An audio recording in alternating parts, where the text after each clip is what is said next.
इस particular video में हम समझने की कोशिश करेंगे कि मेरे पास एक लॉन्ग टर्म लोन लायबिलिटी है और वो लोन लायबिलिटी में बहुत सारी कंडीशंस अटैच है। अब इस कंडीशन में से कोई भी एक कंडीशन का मैं ब्रीच कर देता हूं, जिस कारण मेरी जो लॉन्ग टर्म लोन लायबिलिटी है वो कन्वर्ट हो जाती है डिमांड लायबिलिटी में, और मैं इसे कोशिश कर रहा हूं रेक्टिफाई करने की, या मैं वो कंडीशन को फुलफिल करने की कोशिश कर रहा हूं। तो इस केस में कैसे मैं डील करूंगा अपनी बुक्स ऑफ अकाउंट में। अब इंपॉर्टेंट ये हो जाता है कि यहां पर जो कंडीशन का ब्रीच होना चाहिए, जो आपका ब्रीच रहेगा वो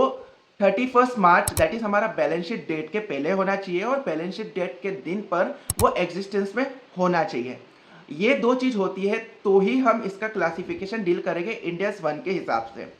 अब यहाँ पे आपको क्या चेक करना है कि यदि आप बैलेंस शीट डेट के पहले ही वो ब्रीच को रेक्टिफाई कर दे रहे हो तब तो वो आपकी लॉन्ग टर्म लायबिलिटी ही रहेगा। बट बैलेंस शीट डेट के बाद, but before approval of financial statement, जिसे हम कहते हैं after the reporting period as per India state, इसमें करते हो तो आपकी जो डिमांड लायबिलिटी में कन्वर्ट हो गई थी वो वापस से लॉन्ग टर्म लायबिलिटी के हिसाब से आप क्लासीफाई कर सकते हो। बट आफ्टर द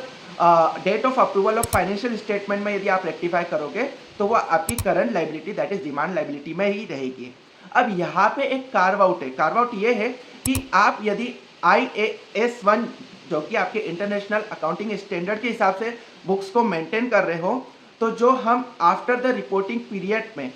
जो हम उसे रेक्टिफाई करते हैं, जिसका कारण डिमांड लायबिलिटी वापस हमारी लॉन्ग टर्म लायबिलिटी में कन्वर्ट हो जाती है, वो IAS 1 में नहीं होता। दैट मीन्स वंस आपकी बैलेंस शीट डेट में वो ब्रीच एग्जिस्टेंस में है और आप उसे रेक्टिफाई नहीं कर पा रहे हो बैलेंस शीट डेट के पहले, तो वो एज अ करंट लायबिलिटी ही रहेगा।